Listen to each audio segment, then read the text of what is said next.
Welcome to the family here on Purple Mafia. I am your host, Paladino Joey, or Joey Awajan. Purple Mafia is available on all of your favorite podcasting apps, featuring Spotify, even though the parameters for that are insane. I guess download and listen to it on Spotify or any other app you want. Just saying Spotify is the main feature for this show anyway. It's a great pleasure to be back on board with you once again today. Thank you once and always for downloading and listening to this show. The Minnesota Vikings kind of showed up to play, kind of didn't.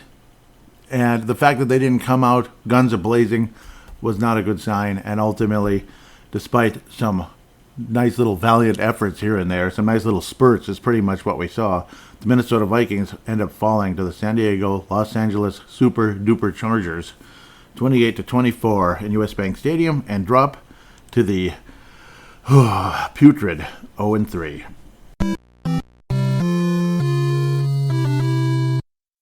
An unenviable position, no doubt about it.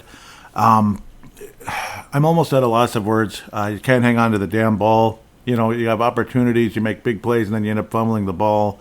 Play after play after play.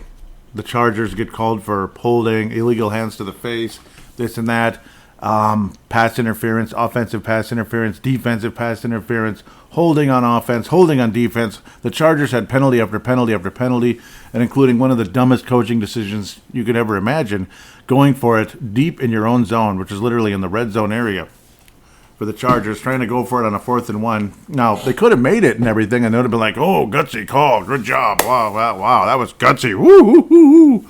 But then the Vikings end up getting the huge stop and have another chance to possibly win the game, and we follow it up with one of the most pathetic offensive showings I've ever seen. After completing a short pass up the middle, it takes the Vikings a good 16 seconds to hike the ball, no time to spike it or anything, and then a tipped pass for an interception. Yes, I'm foreshadowing, but then again, I suppose, I suppose people sometimes talk about the very end at the very beginning of the episode, so it's not like everything has to be in chronological order, as, you'd hear that on pretty much every show nowadays. Got Adam Thielen flashing on the screen right now. Seattle versus Carolina. This was a big playoff game many years ago when the Seattle Seahawks were a dangerous team once upon a time. Regardless, I don't even know why I care about the Seattle Seahawks or the Carolina Panthers, but I don't know. Why do I care about the Vikings at this point? 0-3, I mean, the chances of the Vikings really going anywhere are very slim at this point, and you're already seeing fans everywhere, and I mean everywhere now, already saying the words that a lot of us thought were unthinkable just a mere year ago. Fire KOC. Okay? That's the way you want it? That's the way you're going to get it. Now, I will reiterate, I don't like to use the initials because it sounds a lot like a certain politician that I'm not a big fan of at all. And you shouldn't be either, but I suppose you have a right to your own opinion. Already saying to fire Kevin O'Connell, pretty crazy. Fire Kwesi, yep, that was already getting started really early because the Minnesota Vikings pretty much ignored the offensive line in this situation and that situation. Oh, the Vikings did make 2 significant additions this past week. Yeah, but they didn't play in the game. Maybe they would have helped. Maybe it wouldn't have mattered. It probably wouldn't have. It probably would have been the exact same result, more than likely, unless somehow new Vikings running back Cam Akers exploded onto the scene. But Alexander Madison had 90 yards in the game because the Vikings are more focused on the run, when we could have passed for probably like 700 yards today with the way the Chargers defense was there is very beatable. Except for the tipped interception at the end, the Chargers defense is very beatable today. Obviously giving up basically where they were number 1 in the league in pass yards given up, where the Chargers, so we run the ball and run the ball and run the ball. Alexander Madison does wind up with 93 yards, a lot like he did in the past when he was, basically in a pinch in games where, of course, Dalvin Cook was injured and this and that, which was very often, unfortunately, during Dalvin Cook's career. Ty Chandler looks good going up the gut, averaging 9 yards a carry, 3 on 27, and a long of only 12. So again, consistently, Ty Chandler is able to hit that hole and hit it hard with a little burst of speed and such. So yes, there was a semblance of a running game, but then you don't target Justin Jefferson until the second quarter. Sure. So again, that's where people might be going after KOC a bit, or Kevin O'Connell. I don't like using the initials, and I'm using them again. I apologize. TJ Hawkinson with the obnoxious, frustrating fumble pretty early in the game. on what looked like a good drive, and it doesn't mean jack bleep if you're going to fumble it right back to the Chargers. So then you get beaten the trick play. Justin Herbert pitches it to Keenan Allen, who had the game of his life. He had an Adrian Peterson in 2007 type of a game as a receiver, but also threw for a 49-yard touchdown pass, which was extremely frustrating to Mike Williams, who unfortunately did get a significant injury. Not 100% sure what his status is, but it doesn't look good, that type of thing. Justin Jefferson looked like he might have had a significant injury as well, but it looks like it's cramping. Thankfully, Justin Jefferson, so you don't see it very often when a guy's laying on the ground with an injury with the trainers and stuff all around him, all around him, drinking out of the bottle of water. I mean, it's possible that he's thirsty, you got to give him something, but no, you could tell right away it's probably cramp related, because cramps usually come from dehydration in the course of an intense game like that in a position that Justin Jefferson plays, where he's moving 100 miles an hour at all times. Yeah, you might get cramped up, and thankfully it looks like that's what Justin Jefferson was going through. Hopefully he doesn't have the same issues that LeBron James did in the NBA Finals against the Spurs in a 100-degree arena. That was a bit ridiculous. That's the problem with playing in San Antonio in June. Good luck to you. That's June in San Antonio, Texas. Yeah, wonderful. Anyway, back to Keenan Allen. 18. That's right, 18 receptions in the game for 215 yards. Actually didn't catch a touchdown, but he did throw a 49-yard touchdown. A spectacular day for Keenan Allen regardless. He did come up short on a crucial play, which gave the Vikings an opportunity. Or that was the play before that 4th and 1 gamble by Staley of the Los Angeles not-so-super Chargers. But, well, I suppose Allen and Herbert were super Chargers, that's for sure. But the play afterward, I mean, I thought Staley, that's it. He's probably going to get fired. The Vikings will win by the skin of our teeth, and we'll be like, yay, the Vikings won, but they look like crap again for the most part, except for some extremely sexy statistics. Pardon the terrible mistake there. Extremely sexy statistics from Kirk Cousins once again. Maybe it could have been 4 touchdowns and 400 yards. Patrick Mahomes type numbers, regardless of how I feel about that team. Would have been great. Maybe Justin Jefferson winds up with 180 yards and 2 TDs, which would have been also very wonderful statistics and everything. But it still would have been the kind of game you come out feeling not all that great. Like, did we, yay, we beat them by the skin of our teeth because they made an idiot move. And by God's grace, the Vikings got tons and tons and tons of calls. Because those calls could go the other way sometimes, especially when they're relatively close or it's 2 guys clutching and grabbing each other in a play. Sometimes the call goes against you when it probably shouldn't, that type of thing. Thankfully, again, I mean, obviously the play where Justin Jefferson was hurt, at first I was wondering if it had to do with that neck, because Justin Jefferson was basically whacked in the face. That's where the illegal hands to the face call came in, and the Vikings had a new set of downs, which was really nice, but we just blew all of our freaking, we blew all the time we had down the stretch, and had to force a play that was tipped and intercepted, Kadri Ishmael style, back years ago. That's what used to drive me and my brother nuts when it came to Kadri Ishmael. He must have had more assisted interceptions in the history of the world. Greg Joseph, nothing to complain about. Made his field goal and all of his extra points. Ryan Wright had a couple of touchbacks today. What the heck? So that's an urban legend. Ryan Wright had multiple touchbacks. That never happens. So that's unfortunate. The ball kind of bad bounce.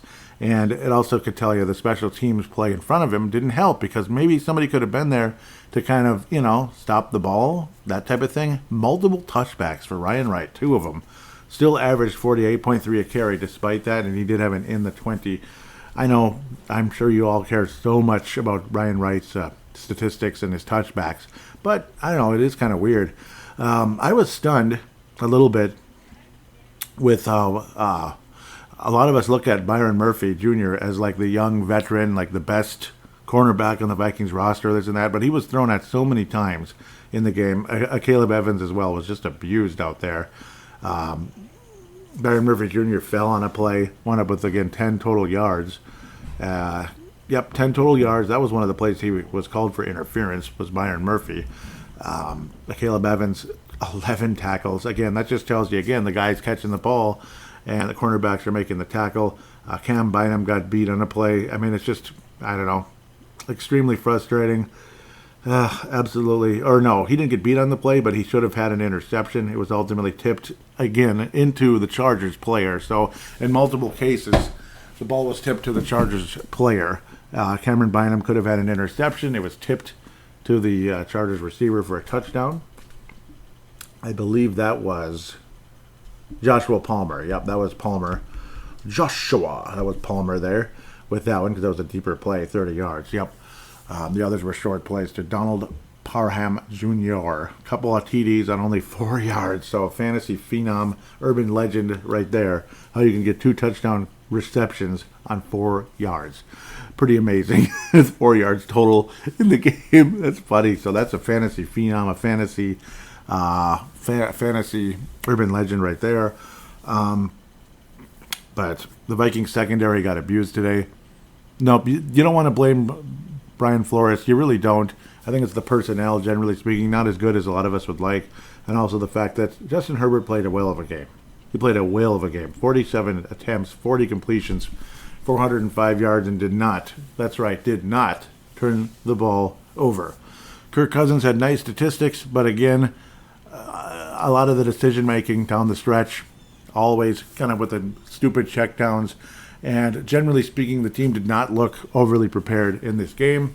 The early game plan was lame, to say the least. That first quarter was lame. And the multi-tips also, talk about the dumbest luck you could ever get. But it's just, and you could talk about the football gods all you want. No, it's just we're basically right back where we started. We're back to 2021 or 2013 all over again. However you want to look at it. 2021 when the coach got fired. 2013 when the coach got fired.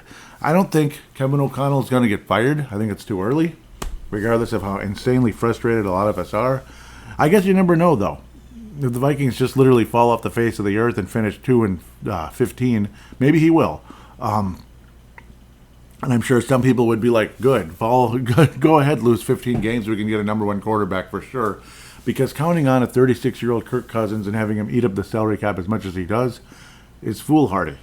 It's just dumb. Unfortunately, we're going to be right back in the same position with Justin Jefferson's contract anyway. But maybe not as bad. At least I would hope. That's the thing. It's like, yeah, they're the star player, this and that. But once you get into the whole salary cap situation, you get to the big money, the big bucks, that's when you have to start really, hoping for the best. And hopefully, again, at least your quarterback, whoever he is, your hopeful franchise quarterback, is making rookie money and not the big bucks yet. And then you can go out and hopefully make your run. And pray to God that you actually win if you do make a run. You actually win the Super Bowl if you're able to get that far. You actually get past the brick wall of the NFC title game that the Vikings have not been able to cross over since 1976 or January 1977. That is way the bleep too long. I don't know. And Kirk Cousins missed on a golden opportunity to put the Vikings ahead. It would have given Justin Herbert an insane amount of time with 3 touchdowns, like a minute and 41 seconds with 3 touchdowns. So that doesn't mean the Vikings would have won the game. The Vikings would have been up by 3. Would have been great. But Kirk Cousins missed. It wasn't KJ Osborne choking. Kirk Cousins missed on the play. I'm sorry. He missed. So KJ Osborne is not Jerry Rice. He's not even Jake Reed, even though I really like KJ Osborne an awful lot. That was Kirk Cousins. He missed. He freaking missed. He overthrew KJ Osborne. I'm sorry. KJ probably, you want to believe KJ could have gotten to it, but I feel that Cousins overthrew him on the play. And it's typical of Cousins in those big moments at times. He'll find a way to miss. Last year he had those big clutch plays in the regular season, and then here came the playoffs, and down we went as quickly as possible with the lamest check down ever, which kind of puts you right back where we started once again. I feel out of sorts yet again. This is just a lousy, crappy start to the regular season once again, and it just feels like, I don't know, barring this is some kind of miracle of miracles, this team's not going to make the postseason, and that's not a hot take at all. The Vikings aren't going to make the postseason? No, they're not. They're 0-3. The odds of this team making the playoffs are very slim at this stage. 0-3 is kind of like a death nail for a lot of teams. Like, and you could talk about the '93 Cowboys with the 0-2, the 0-4 Chargers in '92. I think they said '94, but it was 0-2. It was the '92 Chargers. But what happened to the 0-2 Chargers? They got the first round bye and lost in the lost in their first playoff game anyway, which is technically the second round. But they lost right away anyway. So it's like, because you had to wait a week, your magic was lost and it's gone. So even if the Vikings make the playoffs by some miracle run, it doesn't mean they're going to do a damn thing anyway. That's the most annoying and frustrating part. Sometimes it's your year and it's great, but it feels like with this franchise, and as a fan of 30 years now, and others out there that have been fans of 20 years, fans of 50 years, fans of 61, 62 years, whatever math. I guess it's 62 already. Jeez, years. You're pretty much, you're not going to have a whole lot of faith with an 0-3 team, and with the way they've been losing the games. It's not like, if this could have happened and that could have happened, like if Caleb Evans hung onto the ball, and if the ball wasn't tipped to the Chargers defender for the interception, Vikings would have won that one. And, the Eagles game, come on now. I mean, come on. They should have absolutely won that game. Yeah, but they fumbled like multiple times. And against Tampa Bay, well, they suck. If the Vikings just had a little more luck in that game or this or that, yeah, you fumbled 4 times in the game, right? That's on you, brother. That's on you. Just like the Saints game that I always talk about. That's, of course, the 2009 NFC title game. That's on you. That's on you. Poor execution. Hang on to the flippin' ball. Hang on to the flippin' ball. Everybody's wanting to curse their head off, F-bomb after F-bomb. And you just look at the Chargers secondary and, well, just defense in general. 1 pass deflection for Michael Davis. 1 pass deflection for Kenneth Murray Jr. 1 pass deflection for Alohi Gilman. 2 of them for Asante Samuel. A huge one late in the game. Huge one for Asante Samuel. Sometimes you forget, like, Asante Samuel's on the Chargers. Wow. Nick Neiman, one pass deflection. Just Sir Taylor rolls right off your tongue. I had to say it. How many? Yeah, I mean, that's another pass deflection. And this isn't even all the Chargers defenders, because Yahoo's gotten real weird. Vikings, according to this, only had 3. Byron Murphy Jr. had a couple. Good for him. But the Chargers, pass deflect after pass deflect after pass deflect after pass deflect, because Cousins is either forcing something or it's just not exactly where the ball needs to be. Over the shoulder, that type of thing. It's not quite, the ball wasn't quite where it needed to be on a lot of plays. Like, you talk about feathering the ball or threading the needle or this or that. It wasn't threaded. It wasn't threaded. That's why the ball got knocked away. Yes, good defense in certain plays, but sometimes the ball just wasn't exactly where it needed to be. And, you may be trying to force a play that just isn't there, and you're missing other open receivers. Otherwise, you're trying to hit players in stride, and then you're overthrowing them, or you're underthrowing them when you could have hit them in stride. It's just been an ongoing, insane frustration. At the end of the day, again, when you have Justin Jefferson and the great plays he was able to make, including the 52-yard scamper, that was, a lot of fun to watch. That was gorgeous. Kirk Cousins, great numbers and everything, but that kind of stuff helps. The 36-yard scamper and all that. Yes, they're good plays, and Kirk Cousins made good plays in the game. But there were other plays that he just left on the damn field, and that's all I got to say about that.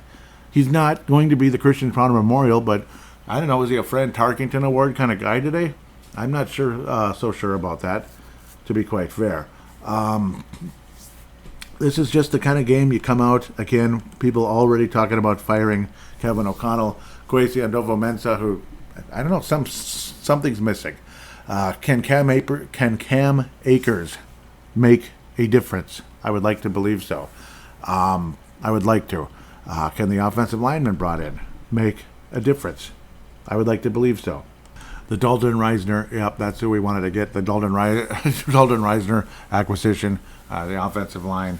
Of course, obviously he'd be a guard.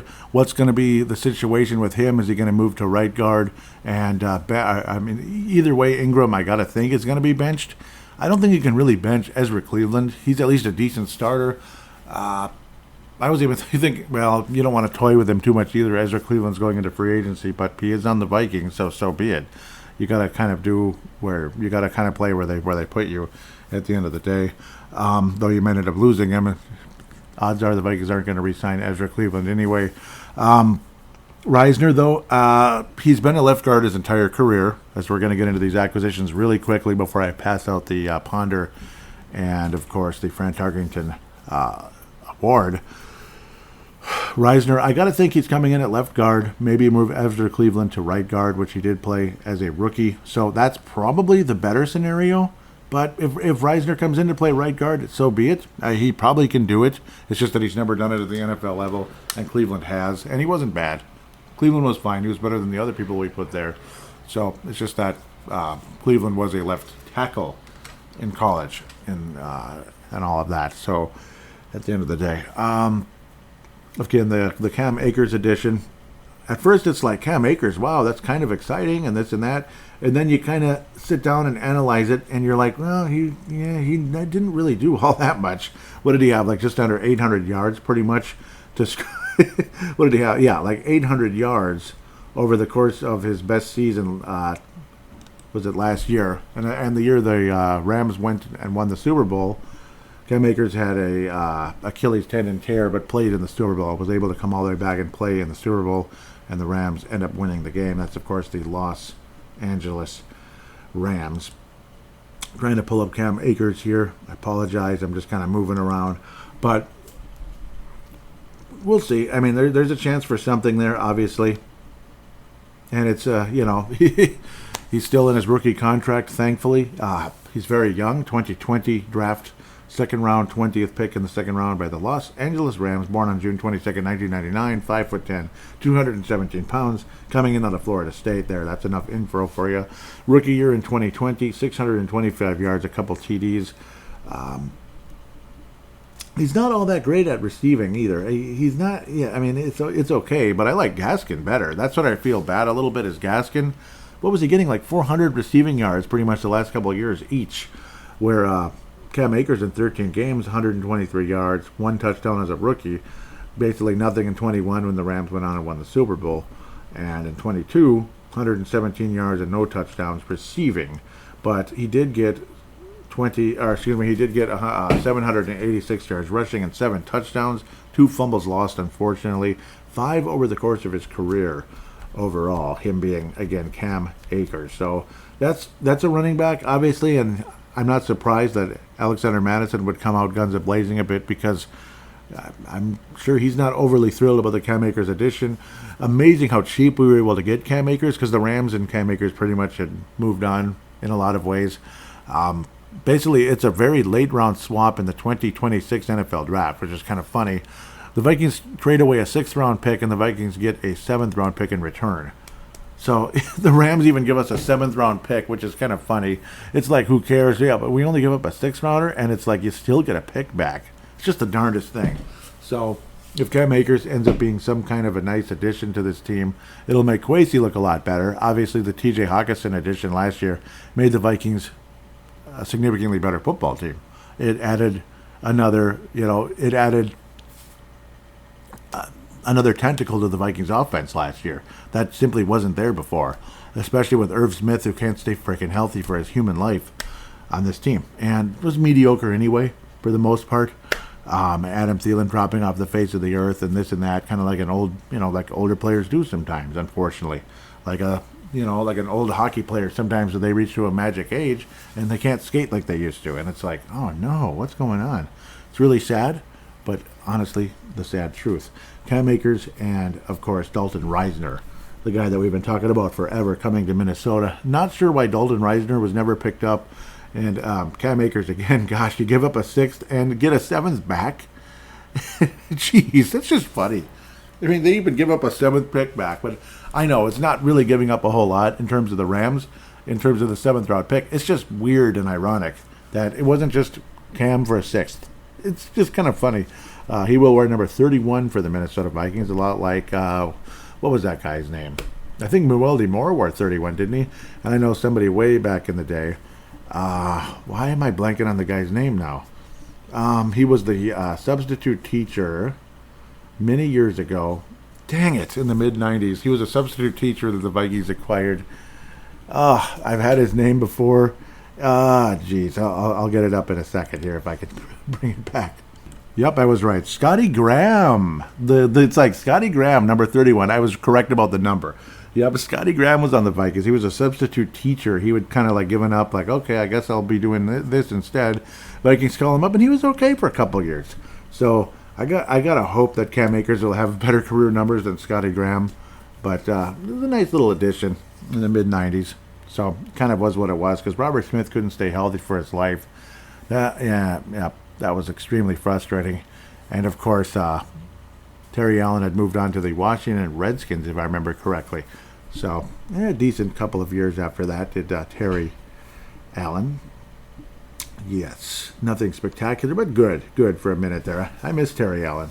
But yeah, so there it is. Obviously, a little bit extra conversation here because these are significant additions, and they will be on the Vikings next week. And if this wasn't a must-win situation, next week is a massive. It's about as big of a must-win situation as you could humanly imagine for this club. What's frustrating is I just remember him being better, but I guess he's not. Vikings will be heading to North Carolina next week. Sunday, October the 1st, a brand new month, and it's a nooner on Fox. So we'll be talking about that in segment numero dos. As for the awards and demerits for this game, the Fran Tarkington Award winner for this episode is myself for doing this show. I'm just kidding. I'm sorry, I had to do that just to be stupid. It has to be Justin Jefferson. At least he didn't fumble the ball away this time. And yes, I know, it's probably the meanest thing ever to say. It has to be Justin Jefferson. Madison almost lost a fumble. It was like a miracle that they didn't call it a fumble. So thankfully the call stood that he was down by contact, that type of thing. That being Alexander Madison, the ball was down by contact, this and that. That type of situation. So Justin Jefferson will bring home the Fran Tarkington Award. I can't give it to Cousins. Thankfully that Jefferson was able to, and yes, he had some spectacular moments in the game. It feels like everybody could have been better. The Christian Bonner Memorial, is there really any major smoking gun? Could it have been Caleb Evans, or a Caleb Evans? It was disappointing at times. Bynum with the tip pass to for the interception. The tipped interception for the touchdown. I think I'm going to go with that one. I don't know. That was just devastating. You got to bring that in, man. I don't know. And he was disappointing throughout the game as well. He wasn't that bad, but he wasn't that great either. At the end of the day, Harrison Smith wasn't real good. The Vikings secondary was insanely disappointing, to be quite fair. I might be picking on Caleb Evans a little bit here, but I don't know. It was just disappointing, and to say the least. KJ Osborne could have been better as well, I think, but at the same time, he certainly could have been worse. Bring in that interception. That would have been a huge game changer at the end of the day. I can't really give Kirk Cousins the Christian Ponder Memorial. He obviously had some great plays during the game, but I'm sure as heck not giving him the Tarkington. I guess kind of by default, both of the tip passes at the end of the day are like, it's kind of like a combination, the play more than the player at the same time. The tip passes, just ridiculous. And the whole day, just kind of the bounce of the ball went more to the Chargers with the tip passes and such, whereas at least the referees were kind of sort of, more in our favor.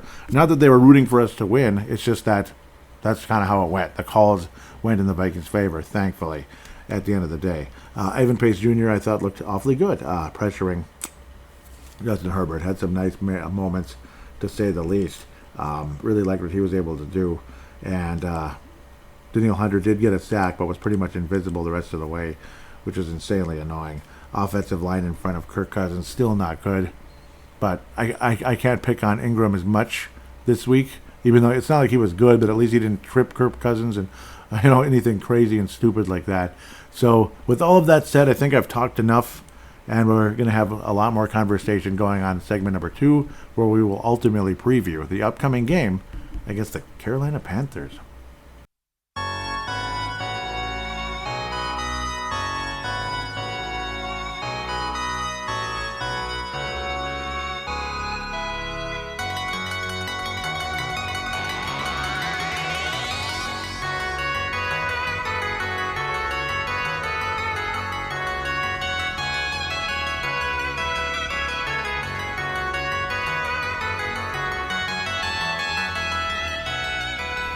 And we are back here on Purple Mafia, segment number 2. Time to look around the league a bit.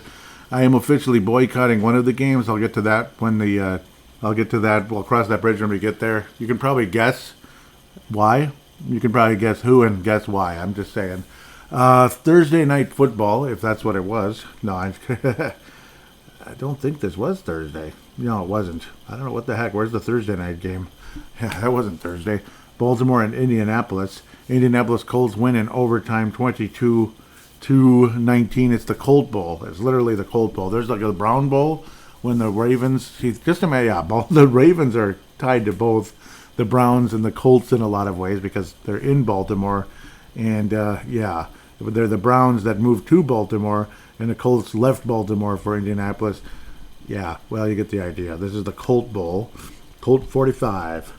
Gardner Minshew leads the Indianapolis Colts past Lamar Jackson and the Baltimore Ravens. Lamar Jackson, another game with no touchdown passes, though he did run in 2, but a fumble loss certainly did not help the cause.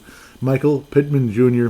with another solid game with 77 yards, so on and so forth. Zach Moss ran for 122 on the ground, kind of a bell cow type of day, with 30 rushes. The Colts emerge victorioso with a few sacks in the game as well. Looks like 4 sacks on Lamar Jackson. That's actually quite impressive. But then Kyle Hamilton of the Baltimore Colts, no, I'm just teasing, the Baltimore Ravens with 3 sacks in the game. 3. Very impressive. Yet the Colts defeat the Baltimore Ravens. And I will say this forever, even though I wasn't even actually, I was alive when it happened, but I was a little kid and there's no way I could possibly remember because I didn't watch football when I was 4 years old. Baltimore Colts sounds better. I said it. I think that's the first time I've actually said it on this air and being on Pearl Mafia. I think this is my 15th season already, if I remember correctly by the math. I believe this is my 15th season doing Purple Mafia, which is insane. And I've never said it, and I've always felt this way. Baltimore Colts sounds better. Sorry, it just rolls right off your tongue. Yeah, Indianapolis Ravens? Nah, Indianapolis is like, I don't know, something else. There he is again. You can't get away from the son of a gun.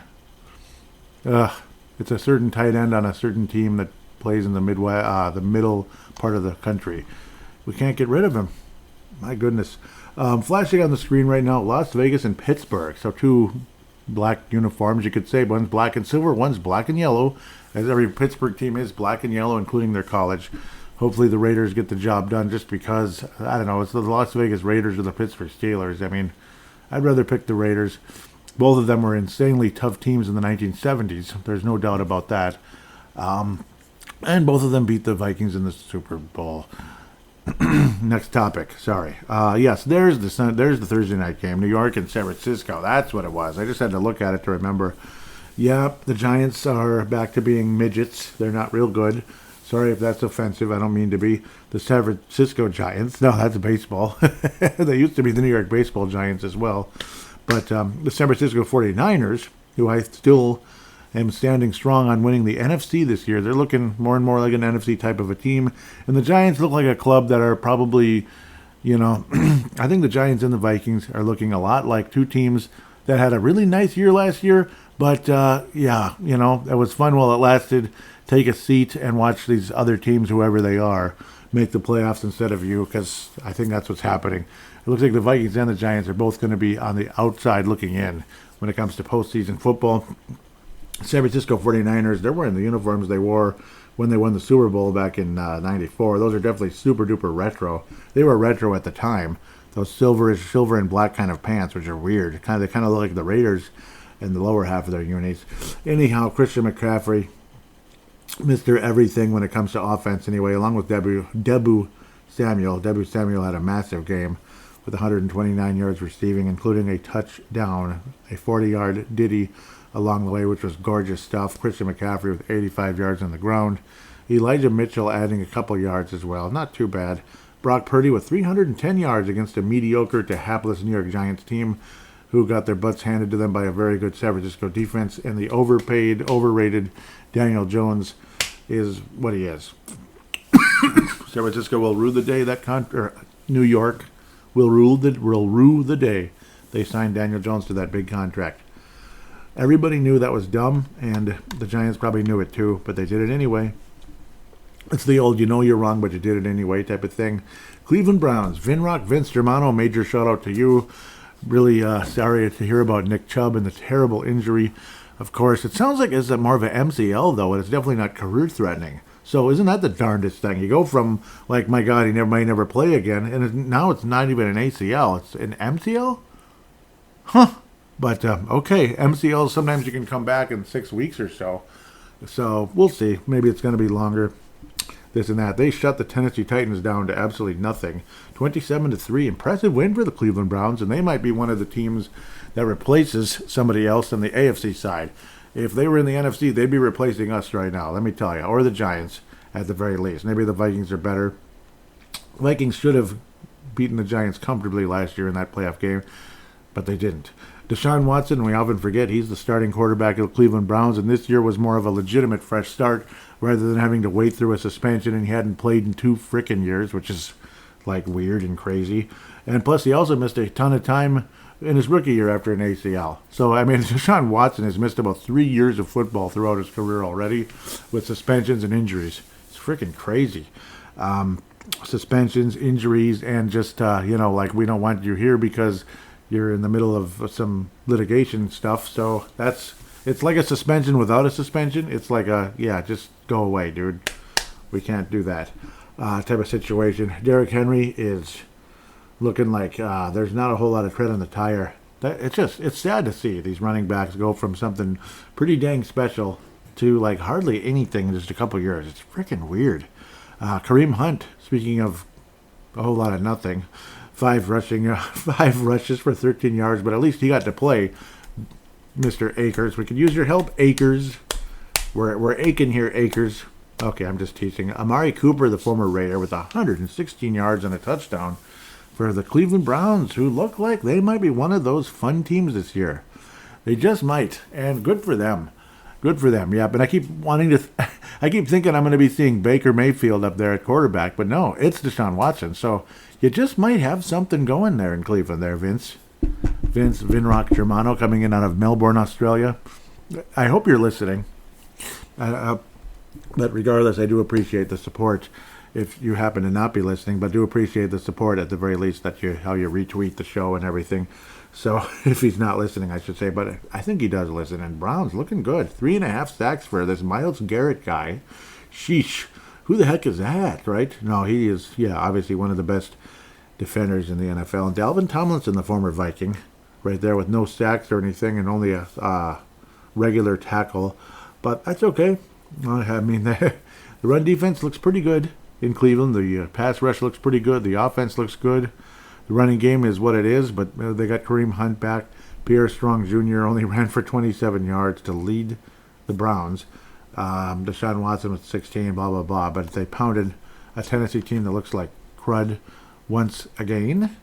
The Atlanta Falcons, aren't they? Yeah, well, that we're going to wait on that one. And we're going to wait on the Packer game. And the Bears and Chiefs game will be boycotted. We'll get back to that in a moment as to why. The Miami Dolphins put up a NFL record 70 points on the Denver Broncos, and they are 0-3. Sean Payton, the Denver Broncos might be going through a coaching change 2 years in a row. I wouldn't be surprised. I think it's a big waste of time. I don't know, big waste of money. It's a huge mistake. Broncos aren't going to win anything. Okay, maybe they're not going to fire him that quick, but probably not. But they probably can't. Tua, till you're satisfied. 5 touchdown passes total when you add Mike White to the mix, because get Tua the heck out of there. What's the point of him getting hurt? Perfect quarterback rating for Mike White. Remember that guy. 2 passes, 1 touchdown. But then you get back to Tua, who's basically had a virtually perfect quarterback rating, only 26 attempts, 309 yards and 4 touchdowns. Oh, Dolphins are looking like the Dolphins of old. They look like the Dan Marino Dolphins when they were kicking people's butts. If only the son of a gun wasn't such a jackass to every receiver he ever played with, the Dolphins might have won 3 Super Bowls. And Joe Montana got in the way once as well. That didn't help. Tyreek Hill's kind of a jackass too. Remember, I was ripping on him a couple of years ago, but he's been great with Miami, and I'd much rather see him in a Dolphins uniform than a Chiefs uniform. Devon Arcane. My goodness, 203 yards on the ground, 2 touchdowns, 3 touchdowns for Raheem Mostert with 82 yards. 5 rushing touchdowns for the Miami Dolphins. 5 passing touchdowns for the Miami Dolphins. Oh my goodness. If that isn't an urban legend, I don't know what is. 10 touchdowns. 5 passing, 5 rushing. That is as good as it gets. As for the Broncos, I don't know. I mean, what more can you say? Defensive coordinator has resigned, that kind of thing. After a game like that, you might. You just might. Jets and Patriots, 15-10. Well, that's about it. 15-10. The Jets are freaking toast. They were able to luck it out with Zach Wilson after the first game, but ever since then, Zach Wilson looks like Tavares Jackson. He looks like Christian Ponder. He looks like, Spurgeon Wynn. I don't know. He's not going to do anything for the Jets. It's garbage. It's a shame. Dalvin Cook ran for 18 yards. What a stud. A long of 5. Awesome. I'd take Frank Gore back at this point if I were the New York Jets. It's sad. Well, they'll get the quarterback of the future, and then hopefully the quarterback of the present is able to make a return. You can hate on him all you want, but he's not on the Packers anymore, him being Aaron Rodgers. Mac Jones with a 200 yards, not barely over 50% passing completion percentage, and 1 touchdown. Very average, very mediocre. But Ezekiel Elliott, the former Cowboy, averaged 5 yards a carry, 80 yards on the ground. Good for him. Good for him. The Patriotas get the job done. Couple of sacks for Matthew Judon. And the Patriots are 1-2. They win their first game, and the Jets drop to 1-2, which would, of course, put the Packers ahead of the Jets with the tie-breaker. Rematch of the 92 Super Bowl, which is in the Metrodome. Yep, the 92 season, you get the idea. Yeah, I think we all get the point. I've repeated myself 50, 100,000 times already about that. Yes, this is what I wish the final score was in that game, particularly with the heartbreak that Buffalo went through the year before, and the fact I couldn't stand the Washington Redskins in the 90s. Oh, my God. I couldn't stand them in the 80s either, and they knocked the Vikings out in 87. Just season killers for the Vikings forever. Buffalo destroys them 37-3. That's about all you need to know. Washington Commanders with a nice, cute start to the year, and then get absolutely commanded by the Buffalo Bills, who had a little coming-out party. Josh Allen just had to throw that stupid interception where Sam Howell was destroyed. 4 interceptions by or 4 interceptions for Sam Howell.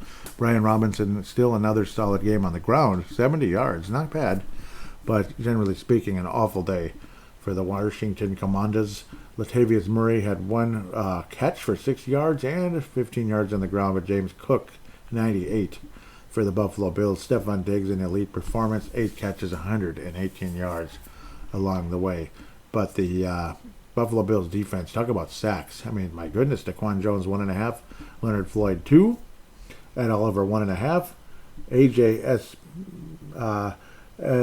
Espinoza, it's not even that hard. I don't know why I'm struggling with that. Espinoza with a sack. Greg Rousseau with 1, and then Terrell Bernard with 2. Buffalo Bills were buffaloing the Commanders and goring them into out of human recognition, to be quite honest.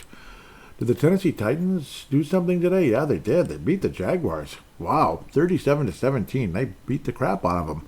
So, one of the performances that Jaguars fans and Jaguars players, Trevor Lawrence and Doug Peterson, the coach, will want to forget this one.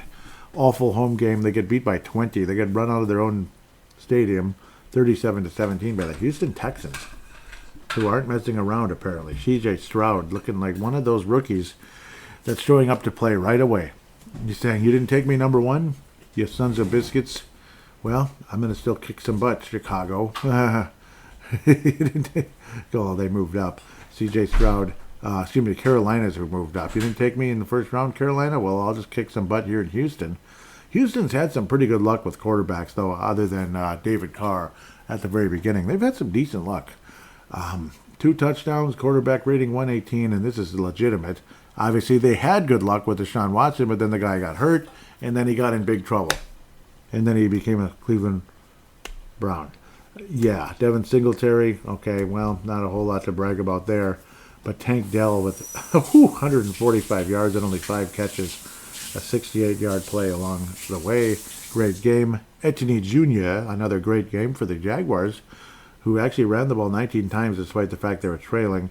Trevor Lawrence, mediocre performance, generally speaking, including the INT. Two very nice young quarterbacks going at it. C.J. Stroud with a surprising victory with the Houston Texans over the Jacksonville Jaguars. They're not the Jaguars. They're not British at all. Even though some people thought they might move to England one day. Jaguar. Now it's Jaguars over there in northern Florida. It's more kind of Hickville around there. I already talked about Baltimore, the Baltimore Colts Bowl. Carolina, that's next week's opponent. Rematch of a second round matchup after the Seattle Seahawks beat the Vikings because of the 3 deadly sins. Cardinals and Cowboys. Now, who do you think won this game? You'd think the Cowboys, right? 10 out of 10 times? Okay, 9 out of 10 times? Well, this is that one time. The Cardinals, 28-16 over the Dallas Cowboys. This is why you don't bet on the Dallas Cowboys to win any Super Bowl or make any huge playoff run, because they always have that game. They always have that letdown game or two, especially in the second round of the playoffs. Or the first round if you're a Viking type of team. Tony Pollard again, who replaced Ezekiel Elliott. Another great day on the ground. Dak Prescott, kind of mediocre. Not good enough. Period. Joshua Dobbs did not turn the ball over, and he only had 4 incomplete passes in the game. Not a sexy performance, but good. James Conner, 98 yards on the ground with a touchdown. Rondell, not Walter Mondale, but oh my God, Rondell Moore. That's going to give me a tongue twist after saying Walter Mondale. Good one. Not. Michael Wilson with a couple of catches for 86 yards. Marquise Brown got the touchdown. And the Cowboys upset. Not in their house, in Arizona, but still quite a surprise. Nice win for Arizona. It's a good thing to see. I'd rather see Arizona do well than just suck and be at the bottom of the barrel every single year. I feel bad. Like when Arizona was a conference finalist type of team, I was like, cool. When Arizona woulda, coulda, shoulda beaten the Steelers in the Super Bowl, man, that was a fun team to watch, and I was 100% on Arizona's side in that game. What a damn shame. When they lost, the defense let them down the stretch after some great offense. Beautiful catch by our favorite player here from Minnesota. But unfortunately, at the end of the day, Arizona not unable to hold on and defeat that stinking Steelers team. Oh, that sucked. Okay, so that's it for the games for now. Outside of our division, I am boycotting the Bears and Kansas City Chiefs game. Not because of the Bears, but because, why do you think I'm boycotting it? I'm not going to talk about it because the whole Travis Kelce and what's her name, Taylor Swift nonsense, and that ESPN and the NFL are, she's there and rooting on Travis Kelce. Oh, she got really excited when he caught a touchdown. You're going to really tell us about that? Get the hell out of here. Get the hell out of here. Just go. We don't need to know about that. It's just, seriously, is that what we're reducing ourselves to now? Is like celebrity relationships? That's what we're going to lower ourselves to instead of just talk about the frickin' game. It's not interesting. And there I go talking about it. So I'm a hypocrite without meaning to be. Boycott. Next game, Packers, Steelers, Bears. I don't know who the heck is playing anymore. Detroit and Atlanta, 20-6. Detroit football. The Detroit Lions get the job done. 20-6 over the Atlanta Falcons, dropping the Falcons to 2-1, and the Lions jump to 2-1. Riley Patterson, the former Minnesota Viking training camp guy, who didn't get to be the kicker. I was actually really, I liked Riley Patterson last year. I thought he was going to actually take the job, and he didn't, but he has taken the job for the Pittsburgh Steelers. Jared Goff with a touchdown and an interception. Decent numbers, but not great. They just simply got the job done against a slightly above average Atlanta team. Bottom line, it actually played okay defense, along with the fact that Atlanta kind of was a mess. Desmond Ridder struggled in the game, barely over 50%. Bijan Robinson, didn't do a whole lot against the Lions defense. So an improving Lions defense, at least in this game, and a disappointing Atlanta performance, to say the least. In Detroit, for The Detroit Lions just might be the favorites in the division once again for a short time. Green Bay outlasts the New Orleans Saints 18-17, and they are considered the first place team in the NFC North. The Green Bay Packers are tied with the Lions in first. Vikings and Bears are tied in last place at 0-3. Wonderful. This was in Lambeau Field. The Bears barely outlast the New Orleans Saints. Derek Carr, not David, was unfortunately injured. We'll see how bad that is at some point. Jameis Winston, well, he wasn't terrible, and that's a blessing for the New Orleans Saints that they still have Jameis Winston. Not that he's the greatest quarterback ever, but at least he's okay. He's okay, and I don't think the Saints fans were really necessarily buying Super Bowl tickets this year. Michael Thomas actually played. It's been like 20 years, it feels like, so good for him. 50 yards and 6 catches. Chris Olev with 104 yards and 8 catches. This is all for the Saints, of course. Jordan Love, not a great performance, only 50%, and he threw a touchdown and an interception. Jordan Love was not all that great. He did rush for 39 yards.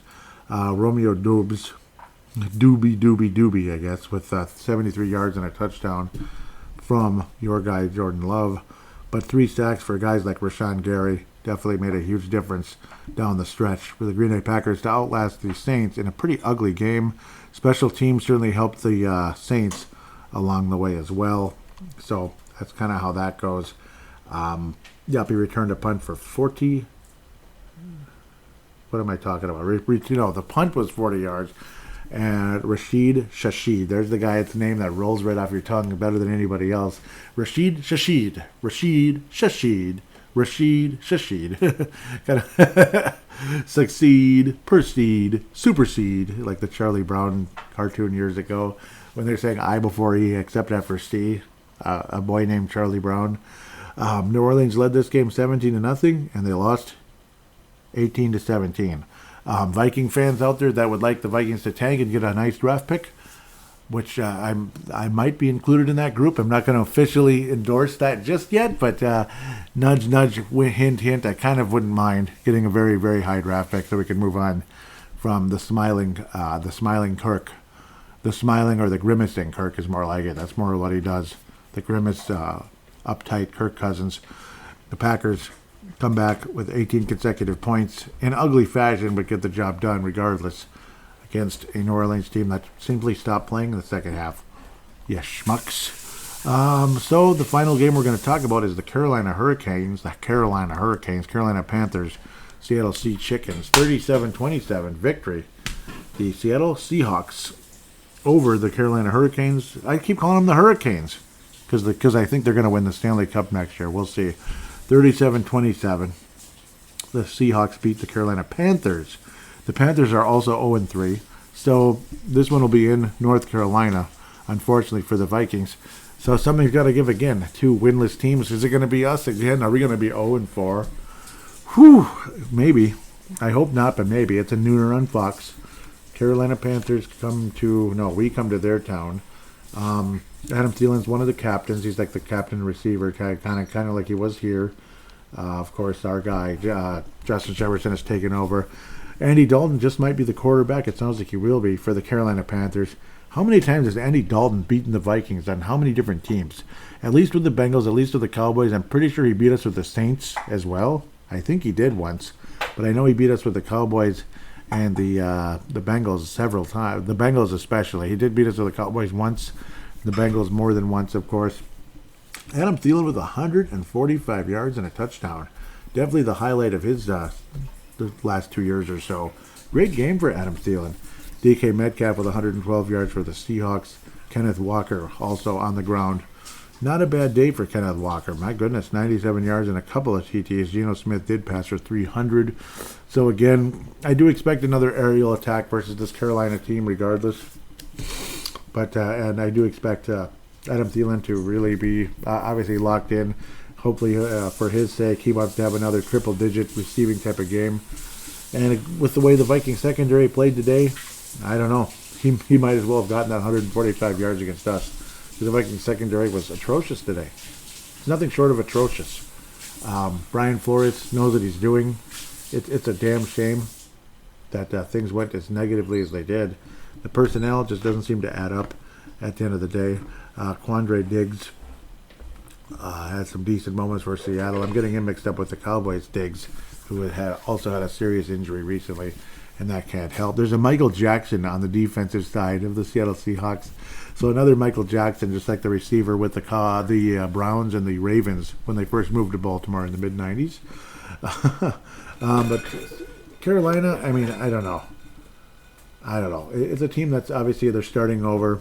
And Andy Dalton has had tons of success against the Vikings. He did throw for almost 400 yards today in defeat in a fairly entertaining football game. Years ago, Carolina knocked off Seattle and went to the conference final and ultimately the Super Bowl, only to lose to the Denver Broncos on Peyton Manning's last leg. And, of course, some Von Miller and stuff. That was the real reason the Broncos won, was a great defense, which is ironic considering they had an offensive coach who everybody respected so much, right? Let's talk about the Carolina and Minnesota history. Also very short-lived, or very short, but obviously Carolina's been around a lot less amount of time as the Los Angeles / San Diego Superchargers. But because San Diego / LA was in a different conference the whole time, dating all the way back to the late 60s. In this case, 96, the Carolina Panthers came into the NFL in 1995, along with the Jacksonville Jaguars got started and all that. And by 96, Carolina was in the conference final, only to lose to the Green Bay Packers, who went on to win the Super Bowl in 96, much to our chagrin, I'm sure. Vikings beat a mediocre Carolina team in 96, 14-12. The next year, the Vikings beat the Carolina Panthers again, 21-14. I believe that's when we beat, what's-his-name, a couple times in a row. What was that guy's name? The guy who killed us with the Giants a couple years later. Yep, just seeing his name is going to make me cry. Because, like, we beat him so easily. Kerry Collins, that's right. Kerry Collins threw 4 interceptions in that first game. Warren Moon, a couple of touchdowns in his final season with the Vikings in 96. And that 97 Vikings team was pretty fun. It's a decent team. Brad Johnson was newly named the starting quarterback and all that late in 96. And ultimately was, looked on to as the main guy. Steve Beuerlein, okay, cool. The former Phoenix Cardinal back in those days. Arizona Cardinal, Phoenix Cardinal. Steve Beuerlein, that's right. Cool. He actually had a pretty good game. I think he had this really weird injury in 03. Nope, that's a different team. Steve Beuerlein played with the Broncos, and he had a really bad dislocated finger against the Vikings as a member of the Broncos in 2003, if I remember the correct year. Whew, that looked painful. Vikings win very comfortably with a really nice 2000 team. Culpepper's first year as a starter, 31-17. Carolina beats the Vikings in the season opener with their only win of the season. It was the season opener, the return by Steve Smith. That's who it was. Yep, returned the ball for a touchdown. The opening kickoff of the season. The Vikings finish. What was it 5-11? Dennis Green was fired the week before, and of course the Carolina Panthers with George Seifert as head coach, the former San Francisco Super Bowl winning coach. They finished 1-15, and that was their one win. Was the season opener versus Minnesota. Crazy. 2002, Carolina wins again, 21-14. 2005, Carolina crushes the Vikings. Oh yeah, and that's when Culpepper got hurt. Right before Halloween, 38-13, just devastating. Culpepper had the terrible knee injury in that game. Brad Johnson took over again. Crazy how Brad Johnson came back all those years later, took over, and actually was decent for the Vikings. Almost took us to the playoffs, but unfortunately the Steelers game along the way is what kind of changed the two teams' fortunes. The Steelers kept winning and went on to win the Super Bowl for the first time since about 1980, and the Vikings went on to miss the playoffs. Both teams were off to a slow start in the season, but were on a nice run at the time, and the Steelers went all the way. Yep, Vikings didn't come close. Dang it. Vikings win in overtime in 2006. Very mediocre team in both cases. 16-13 win. 2008, comfortable win for the Vikings and a much-needed rebound for Brad Childress a couple years later, where he'd finally make the postseason and win the division with a 10-6 record. 2009, yep, another one of those devastating days. Somebody important got hurt in that game. Yeah, I mean, Carolina and Arizona screwed up our season. Carolina for sure did in 2009 and in 17. I remember we had the injury to the offensive lineman. I'm blanking. Elfline, right? Did he have like a? Did he, or was it the other guy? But that was in 2017, of course. I know Elfline was hurt along the way as well. But it was the other, I think it was the other right guard, I believe, broke his leg or something. Just devastating. But I'm coming way ahead of myself. I don't want to spend too much time on history, though. But yeah, that was a terrible day. 26-7, Carolina killed the Vikings. And games like that helped cost the Vikings home field advantage versus the Saints. And ultimately a chance to win a championship. Damn it. Yeah. Vikings would win in 2011. Who cares? Meaningless nonsense right before. Yeah, terrible football team that won 3 games that year. Dribble. 2013, another terrible Viking team got killed by Carolina in October. 2014, the Vikings would have a nice, impressive win with Teddy Bridgewater at the helm. An improving Viking team there, 31-13. 2016, the Vikings would win that one. Yep, that was that 5-0 start. That was fun. 22-10. Yep. Oh, that was fun. And then 2017. Yep, that was the. Yep, when we got a significant injury, a broken leg for our right guard, if I remember correctly. Actually, he was left guard, but whatever he was, a very, very big loss, and did not help the Vikings' cause, as the Philadelphia Eagles a few weeks later, several weeks later, would rush Case Keenum into the ground, unfortunately. And the Vikings have not played the Carolina Panthers since 2021. Vikings did beat Carolina 28-27. Lots of close games here. 28-27. Vikings would win by a point in a crappy 2020 season, and in an even crappier 2021 season, the Vikings would outlast the Panthers in OT. It's a semi-impressive fashion. Maybe Justin Jefferson at the game-winning touchdown or something. KJ Osborne, KJ Clutch. Yep, I remember that. That's when I called him KJ Clutch. That was a fun game. I remember it being a beautiful day in October. Beautiful day. KJ Clutch. That might have been his first touchdown, actually. It's really nice because I think he was a rookie that year. It's really exciting. And the Vikings 10-6 all time versus the Carolina Panthers. Bottom line, I'm not sure what to think about this team. The Vikings should be a significantly better team than the Carolina Panthers. Going on the road doesn't help. The snake bit type of performances by the Vikings of late have definitely not helped our cause either. With that said, I picked the Vikings to beat the Carolina Panthers. As meaningless as it might end up being, maybe the Vikings only win 6 games this year now with the way things are going in the wrong direction. But, and it might hamper our draft potential, so to speak. Carolina already had the number 1 pick this year, damn it. But we'll see there. I do think the Vikings beat the Carolina Panthers. I think the Panthers dropped to 0-0. 0-4 is what would make more sense. I think there's going to be a massive sense of urgency. The Vikings team is too good to start the season 0-4, regardless if it's at home and on the road. Kirk Cousins is going to have another 300-plus yard game, blah, blah, blah. He'll probably look tense. He'll probably make some mistakes like he tends to do, or make some weak checkdowns when he could have done something more exciting. But I wouldn't be surprised if Cam Akers and Reisner were a factor in the victory as well, that Reisner just being there will provide better protection for Kirk Cousins, that he can have a better game. But I also wouldn't be surprised if Cam Akers had a really nice debut with the Vikings.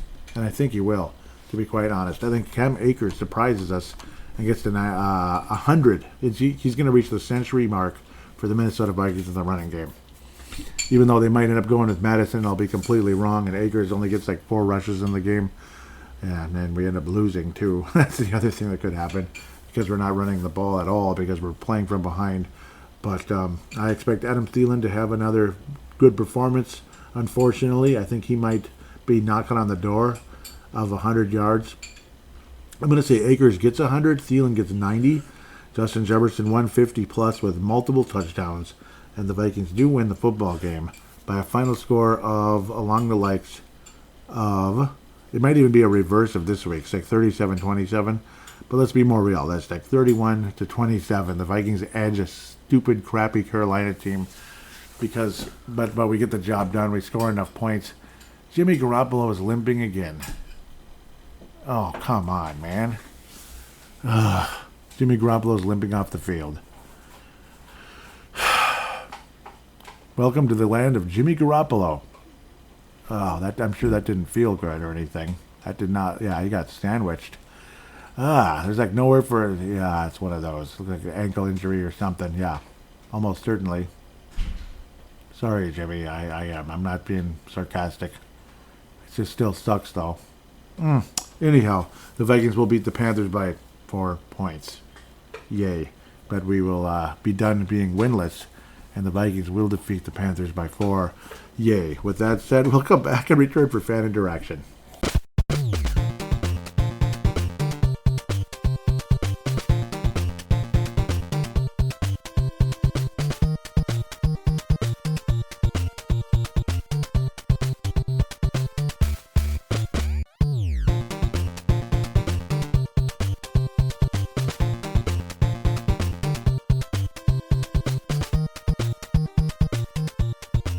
And we are back here on Purple Mafia fan interaction segment. I don't think there's a call-in today, and if there is, I deeply, deeply apologize, but 99% sure there isn't. Maybe I'll give it one last whirl here.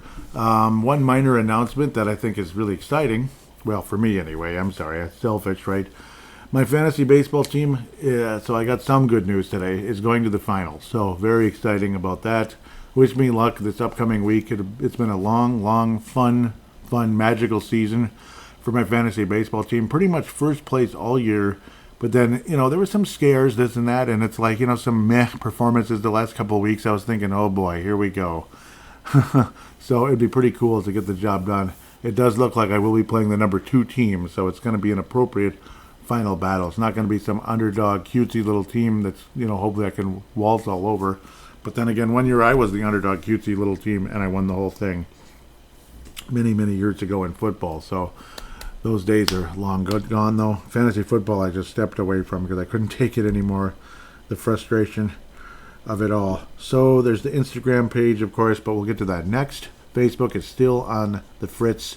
Why that is, I will never know. I don't think I can understand what the heck happened. Yes, see? Good. Look, I'm glad with something I just saw. Very encouraging. Okay, anyhow, Twitter, or X, or whatever it's called, at Purple Mafia Show, at Purple Mafia Show. Scroll all the way down. Okay. Malcolm McSween and Tanae Brown retweeted the most recent episode, Purple Mafia episode 505, -6. Yep, I still haven't even decided what I want to call this game, but it might be just tipping the ball away. I don't know. I'll come up with something mediocre. No, I don't know. Sometimes it just fits, like error 404. Last week was -6 with the -6 in the turnover ratio. This week, I don't know. Maybe something cool will come to my mind or not. Mad Martin coming in, speaking of cool, coming in out of northern Scotland, says, just finished the show, as always, excellent, and thank you so much for that. That 85 first-round pick was a certain Christopher John Dolman. So Christopher John Dolman, who has run for president. He is the president of the United States. Just kidding. Chris Dolman, I'm just kidding. This is the way you said it. It's funny. That was a nice pick, and yes, it really was. Phenomenal. I forgot about that. Because the Vikings have had the number 1 pick, I guess, like twice in their history. Ron Yeri, a damn good left tackle. That was the best offensive lineman probably in the history of the Vikings, at least at Mount Rushmore, no doubt about it. Especially during the Super Bowl years. Mad Martin continues saying, what was he saying? Badly needed, because I said something. Yeah, the Vikings. Yep, the report was the Vikings are signing top free agent guard Dalton Reisner. Mad Martin responds with badly needed, but still a ton of issues on that line. Absolutely, including the fact that Darisaw was hurt, but luckily he did play today, thankfully. Sensible move. Yep, I believe that was... Oh, yeah. I was like, I should have known better about Chris Dolman. I was like, that's what I get for rushing out the show. Duh on me. And then Mad Martin says, a sensible move. Yeah, sensible for sure. It's defensive end Chris Dolman. That guy was a great defensive lineman. He was a great defensive end for the Minnesota Vikings. And when he left for the Falcons because we didn't want to pay him or something, like after 92, I remember just being devastated. Oh, a certain guy that, got rolled up. But he probably played and he's okay. By the way, Jimmy Garoppolo was walking around, so that's good news. Yep. Yeah. Anyhow, I'm just looking at something. The game I'm boycotting is on the TV right now. And the whole planet, doesn't give a rat's ass. Next, Matt Martin says, we lead the league in something. Yep, because he was responding to me bitching about something. Yep. I was saying, it doesn't matter how good you are if you can't hang on to the ball. You aren't worth diddly squat. So at least I wasn't dropping F-bombs and screwing up my Twitter account. Maybe it'll recover one of these decades. Mad Martin says, well, we lead the league in something with their league-leading 7th fumble. And I was saying we finally lead the league in something. Too bad it's on the wrong end. Mad Martin continues, says, indeed. So we are up against the 32-ranked pass defense, and we run the ball. Run the ball. Great. He was laughing. And I said, that sounds about right. Yep, that's why people are saying fire KOC already, because it's like, what are you doing, man? So hopefully next week, the run defense of Carolina isn't all that good. And you got Cam Akers, but I want a balanced attack. You need a nice, solid, balanced attack and stop with the gosh darn turnovers. Yep, and he's laughing. Oh, we got one back. I was saying, yep, a takeaway. I was saying that now we're back to -6 in the year. It's a start. Yep, they got one back. Yep. I was saying Cousins to Jefferson. So Vikings Uncensored podcast. Here's a shout out to you there. Looks like you've already got more followers than me, even though my show's probably like 5 times older. That's funny. But no, I mean, I don't know if you're a listener to the show, and if you are, huge shout out and thank you for listening, just in case. Vikings Uncensored podcast. But if you leave Purple Mafia, I'm going to cry because, sometimes as old timers, old time podcasters, we still need some love too. In fact, let's just say the iTunes account has been very lonely and stupid for a very long time. Somebody please write a positive rating, please. I know somebody out there that uses iTunes, Apple Podcasts, something that likes this show. There's got to be some of you out there. Please help. That's what I'm saying right now. It's the only hope this show has to come back to life again. Now the numbers are kind of there. The numbers are there, but the algorithms are missing, which is weird. Pete LaFlamme, nice to hear from you, buddy. Evan, it was a retweet. Evans has to bring that in, or at the bare minimum, bat it away. And that's the guy I gave. Well, out of frustration, I gave Evans, Caleb Evans, the Pounder Memorial, but it's also the tipped interception at the end of the game as well. Just bull crap. Malcolm McSween liked the post where I just closed my eyes. I forgot what happened. Shoot. Was that wasn't the interception, no. It was well before that. I can't remember what it was. Something very significant though.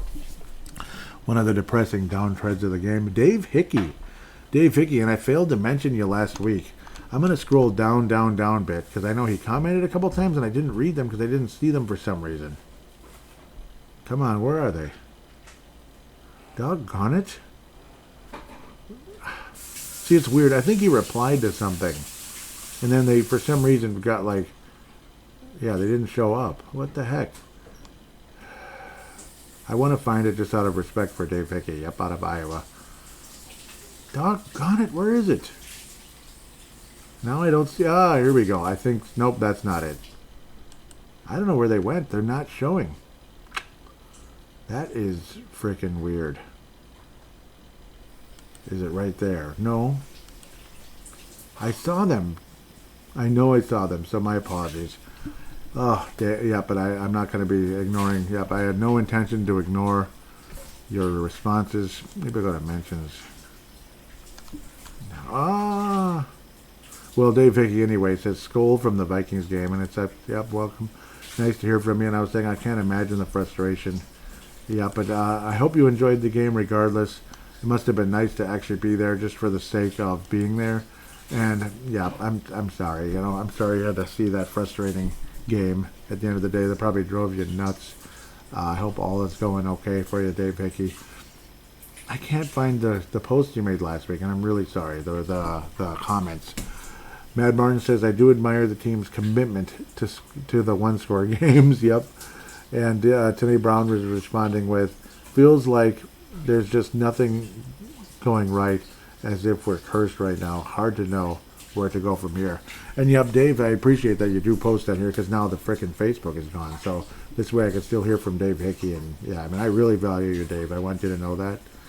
Yeah, and I'm very sad that I can't find the comments from last week. I know they were there, and I remember kicking myself for missing them.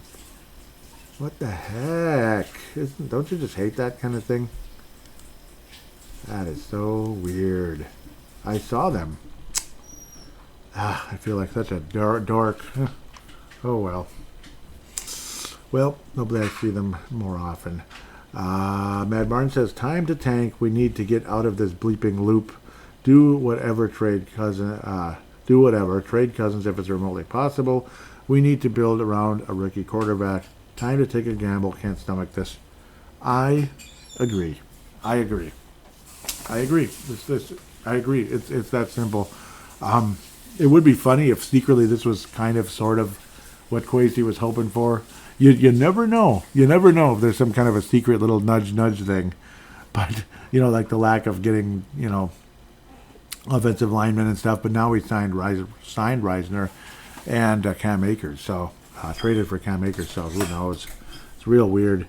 Mad Martin says, the image of 30 seconds left and Kirk with hands over his ears waiting for KOC to tell him what to do as the clock runs down is stuck in my head. Yeah, it was just ridiculous, wasn't it? It's not obvious. You spiked.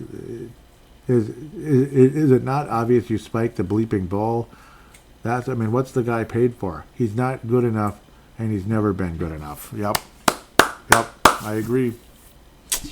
He's not. Mad Martin, one more says, and if we add all the other obvious issues that can be added to that, like we can't protect, can't run, can't get pressure without blitzing, can't cover without blitzing, can't get off the field on third down, can't stop the run, I go on. Oh well, always next year. And yeah, that's the crappy part. Yeah, there is always next year, but it's like so meh and lame, the whole feeling of next year. Next year really never comes. Vikings Uncensored podcast says something that I love very much here. Literally nobody cared that Taylor Swift was at the Chiefs game, yet they talked about it every 30 seconds. See, that's the problem right now. That's the problem with the media. That's the problem with America and such right now.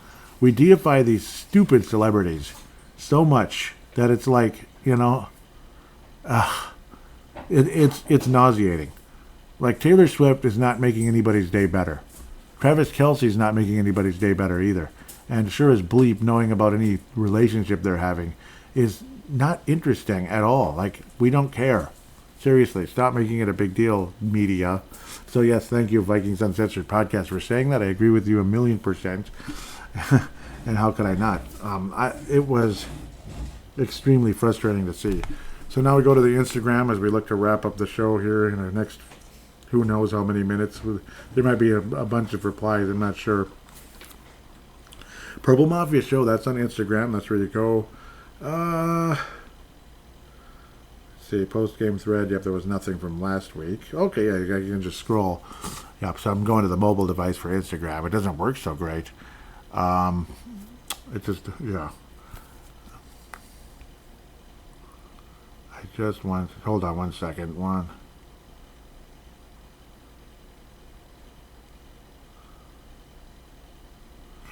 So,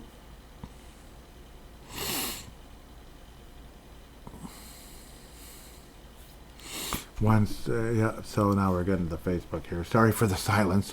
My apologies. I was suddenly getting text from my mom, of all people. That's kind of funny, but it's nothing bad. Don't worry. Let's get to where I need to be. Dalton Reisner, was there a response? No.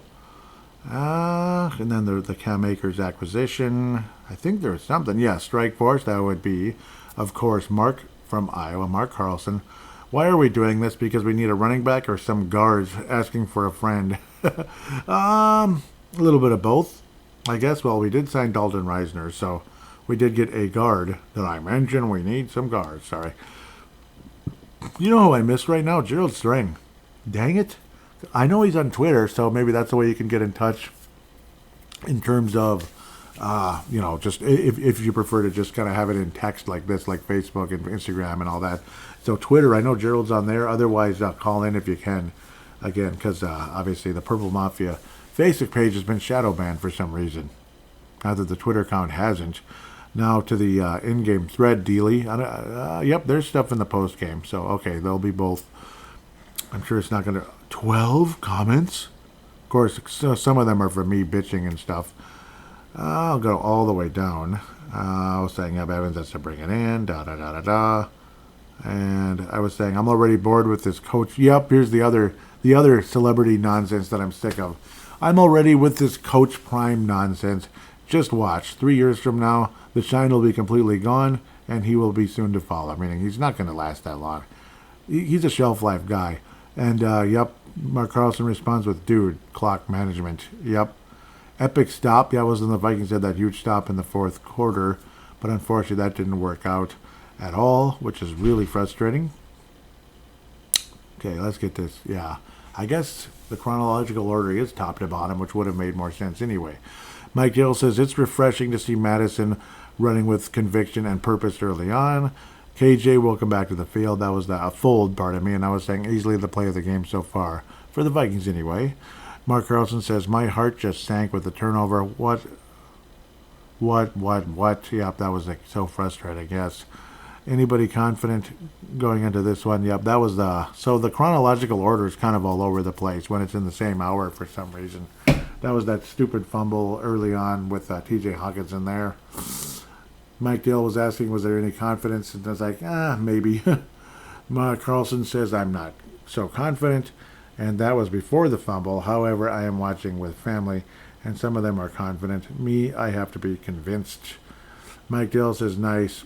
When a 5'10 cornerback can rip the ball out of the hands of a 6'5" tight end's hands and the eyes rolling. Yep, very frustrated there was Mike Dale coming out of the state of New York, closer to Buffalo, I gather.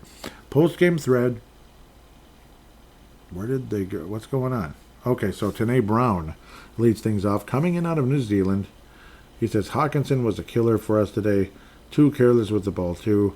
0 for 3. Guess it's time to start looking towards the draft. Yep. 0 and 3 anyway. Why can't I just click on replies?